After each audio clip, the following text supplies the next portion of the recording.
नौशाद साहब, बाकी चीज़ें अपनी जगह प्लीज़ उनको भी ज़रूर डिस्कस कीजिएगा, जो कमेटी नहीं है वो ख़त्म की गई। लेकिन ये जो अपोजिशन ग्रैंड अलायंस की हम बहुत ज़्यादा बात सुन रहे हैं, फजलुर रहमान साहब को भी दरखास्त कर दी गई है कि जी आप भी शामिल हों, बाकी लोग भी सोच रहे हैं शामिल होने का। आपको लगता है कि ये कारगर साबित होगा कहीं ना कहीं ये जो हरबा है? देखिए, पहली बात तो यह है कि मैंने शायद हम इस पर डिस्कशन करते रहे हैं कि मौलाना फजलुर रहमान का जो ग्रीवियंस है वो केपीके में पीटीआई के अगेंस्ट है। तो ये बड़ा मुश्किल है कि वो ऐसे एजेंडा पर उनके साथ खड़े हों जो उनके इस मौकफ को पीछे करता हो। हाँ, ये मफाद अब प्रॉब्लम ये है, जो जमीर जो गुफ्तगू कर रहे थे ना, वो बड़ी इंपॉर्टेंट है, वो बड़ा इंपॉर्टेंट पहलू है।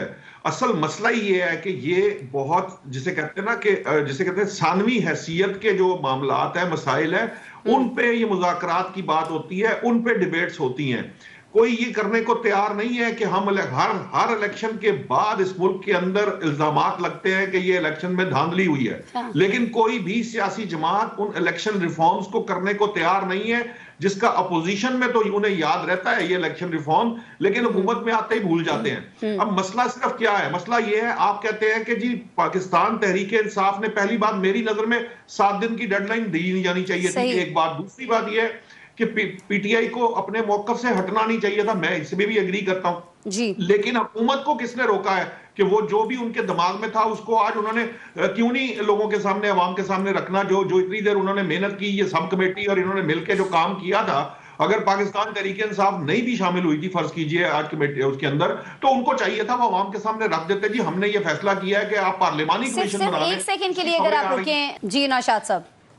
नहीं, तल्ख जुमले तो कहे गए ना, प्राइम मिनिस्टर को अर्दली कहा गया, लेकिन उससे कबूल भी कर लिया गया और फिर बात आगे फिर भी बढ़ती चली गई। कुछ बातें ख्वाजा आसिम ने भी की, उसके बावजूद ये बात हुई और ये बात तय हुई थी कि जो किसी किस्म की ये जो बैरूनी जो मामलात हैं उसका इन्फ्लुएंस नहीं लिया जाएगा। लेकिन मैं जो बात कह रहा हूं, असल मसला क्या है?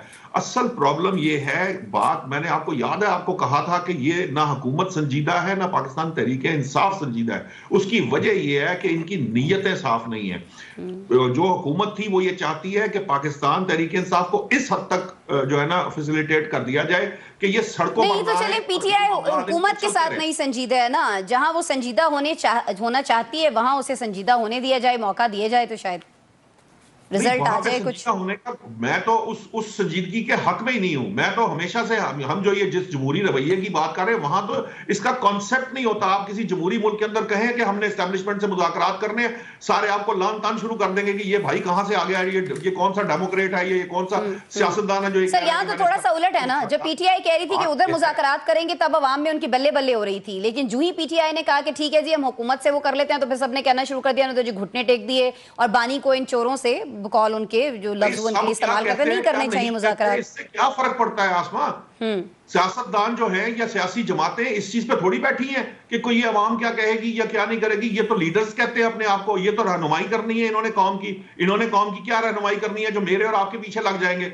ये जो अभी फारूकी साहब फरमा रहे थे, बड़ी अच्छी बात फरमा रहे थे कि उसकी अवाम में पजीरा है। भाई ये मकबूलियत जो है, ये तहरीक अदम एतमाद आने से पहले हमने, जब इनकी हुकूमत मौजूद थी, तो हमने देखी है। मैं खुद उन लोगों को, उन पीटीआई के दोस्तों को जानता हूं जो मेरे से आकर मिल रहे थे कि ठीक हो गया नौशाद साहब, ब्रेक लेना हमारी अपने से करा दें। तो ये मकबूलियत जो है ना, ये रेलेवेंट टर्म होती है, इसको बदलते हुए देर नहीं लगती।